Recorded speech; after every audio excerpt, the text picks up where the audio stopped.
definition. Ethical behavior has a certain definition, and unethical behavior has a certain definition. Truth has a certain definition, and lies have a certain definition. So we've got to really be very, very honest with ourselves, ruthlessly honest with ourselves, and say, look, you know, that it's really not that bad to have been deceived. I mean, it's bad to be traumatized when you awaken to how roundly, how badly you've been deceived. But to find out that you actually had taken the blue pill your whole life, and you're having to face the music. But listen, it doesn't mean you've got a moral deficiency.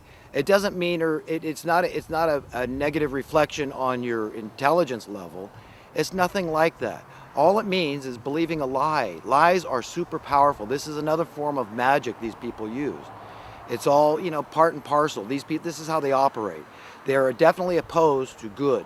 They are definitely opposed to egalitarianism. These people are openly anti-egalitarian.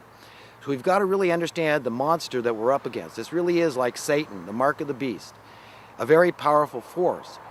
And, it's better late than never to come out of this thing and to face the music, because, we're all in this together. You probably have kids. I got kids. They'll probably gonna have kids someday. And,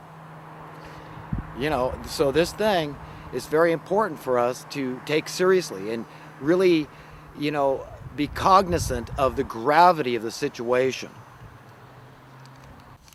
Another thing that came to mind to me on the way here was a passage from Scripture. And it's written that, I believe this is Jesus talking, probably in the book of Matthew, but a lot of the books repeat themselves in the New Testament. And he says that in those days, men's hearts will fail them for fear of what is coming upon the whole world. And today I see that. I mean, with this never-ending war in the Middle East and North Africa, and wherever we choose to create dubious wars, it's very, very vexing on the spirit. And then now we've got Ebola. The fear of Ebola outbreak. This constant fear that these people are imposing on us. And I feel personally, not just on a metaphysical level, existentially speaking, my heart feels like it's failing, but literally I feel like, it just wears on you. The stress, the fear of, where these people are taking us. You wonder how bad is it going to get before things turn around. And like, anybody that's listened to my videos out there knows, I believe it's really going to take divine intervention. I really do believe that there's these other beings that's talked about in the Bible over and over, these holy angels, and God uses Elohim, that these angels, the holy angels, and these things have, authority above human beings. So all these evil human beings that are currently running the system, temporarily for now, they're all going to, face these beings. And they already have, and, some of them know and some of them don't know about this. But, and I would point to an example like these supernatural lights in the sky, let's say, appear outside nuclear missile facilities, and they're able at will to deactivate all the missiles there. Now, this is obviously a national defense issue, and that is the pretext, that the people running things use to keep it secret from the public. Because if you knew that, think how different your paradigm, if you knew that for certain, that's absolutely true, your paradigm would be different. So just by not telling you what's really going on, these people are lying to you. And like I said, not all these people, I don't know if Ted Turner knows or Bill Gates, but a lot of these people at the very top, involved in black operations, things these people know that even presidents are denied the information on. And if the president of the most powerful country on earth can be denied, the information on these subjects, then, it tells you this, they take this seriously, this secrecy very seriously, because they too know how dramatically and profoundly it would alter humanity's paradigm. It would empower the people to know that you, for certain, that you had friends on high, these beings called angels, Elohim, Elohim, however you pronounce that. But, these holy angels for good, that God, puts his foot down once in a while and says, look, I'm going to show you.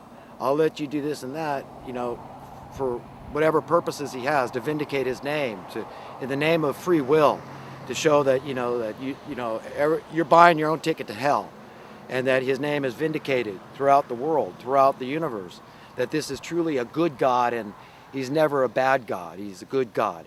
This is a God that doesn't delight in the destruction of the wicked. And we too, when we embrace that intuitively, innately, we have that quality. We don't, delight in the destruction of the wicked. That's that, nah, I told you so kind of thinking. No, it's not like that. This is serious business. This is about where you're going from here. And there is this whole other realm that's invisible to us, but very real. Just like all the other invisible, very powerful and real, scientifically provable elements out there, like the air I'm breathing. Without it, in 5 minutes or so, I'd be dead. And the same with electricity, and that's all around us in the air and the atmosphere.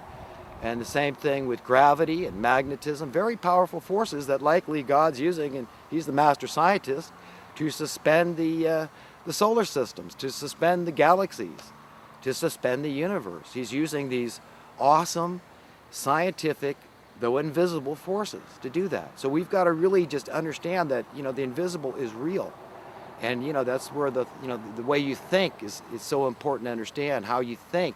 Because as a man thinketh, he's going to speak it. And like Jesus said, it's not what goes in a man's mouth that defiles him, but what comes out. Well, I'm going to wrap up this video now. I hope you've enjoyed it. And I just wanted to say that it's not for shortage of solutions. Okay, it is because there is this huge conglomerate that called the establishment, the system, the current the status quo, that is definitely opposed to solutions. Okay, and poverty should be your main focus, to understand why they won't let us have sound currency, because it would end poverty. And if you ended poverty, you would virtually end all the crime overnight. If you ended poverty, you would virtually end all the wars overnight. If you ended poverty, you would end all the debt overnight. If you ended poverty, you could release all the suppressed patents out there for clean energy technology, which we could have probably had in place, if not for only decades. We could have been off all dirty fuel, including nuclear, for centuries probably. With Tesla technology, for example, just taking the electricity right out of the air with this device that he had created. And everybody could have one of those mounted on the top of their house. So anyhow, folks, things will change, and they will turn around, but we got to get through this thing. And power to the people, and hang in there, keep your chin up, because good will prevail. I know it, and I hope I live to see it. But it's getting pretty scary, pretty sketchy. It's very precarious times we live in, and these people are desperate.